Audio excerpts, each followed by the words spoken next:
ஆண்டவர் யோசுவாவை பார்த்து சொன்னார், நீ உயிரோடு இருக்கும் நாளெல்லாம் ஒருவனும் உனக்கு முன்பாக எதிர்த்து நிற்பதில்லை. நான் மோசையோடு இருந்தது போல உன்னோடும் இருப்பேன். நான் உன்னை விட்டு விலகுவதும் இல்லை, உன்னை கைவிடுவதும் இல்லை. பலம் கொண்டு திடமனதாயிரு, சோர்ந்து போகாதே. உன் ஆண்டவர் உன்னோடு கூட இருக்கிறார், உன்னை அழைத்தவர் உன்னோடு கூட இருக்கிறார். As I was with Moses, I will be with you. Do not be worried. நான் ஒருபோதும் உன்னை கைவிடுவதில்லை என்றுரை செய்தேன் அன்றோ. நான் ஒருபோதும் உன்னை கைவிடுவதில்லை என்றுரை செய்தேன் அன்றோ.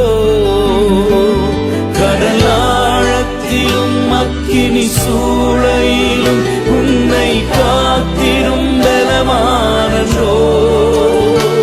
விஷ சர்ப்பங்களோ சிங்க கூட்டங்களோ பயம் வேண்டாமும் அருகில் நான் என்றுரை செய்தவரை ஆராதிப்போம்.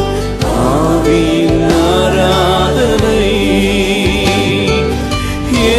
அருமையான நண்பரே, எங்கே போவது என்ன செய்வது என்று வழி தெரியாமல் திக்கற்ற நிலைமையிலே ஆகாரை போல வனாந்தரத்திலே அலைந்து கொண்டிருக்கிறீர்களோ, ஆண்டவர் சொல்கிறார் உங்களை பார்த்து, நான் உலகத்தின் முடிவு பரியந்தம் உங்களோடு கூட இருப்பேன்.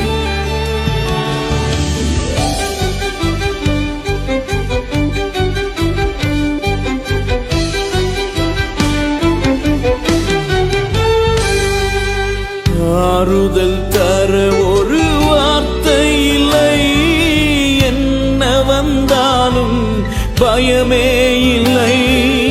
மாறாத இயேசு உண்டெனக்கு, மனது ஒரு போதும் கலங்கவில்லையே.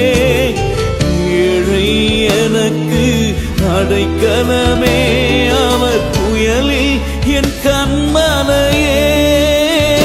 உன் தேவனாயிருக்கிற கர்த்தராகிய நான் உன் வலதுகையை பிடித்து பயப்படாதே, நான் உனக்கு துணை நிற்கிறேன் என்று சொல்லுகிறார்.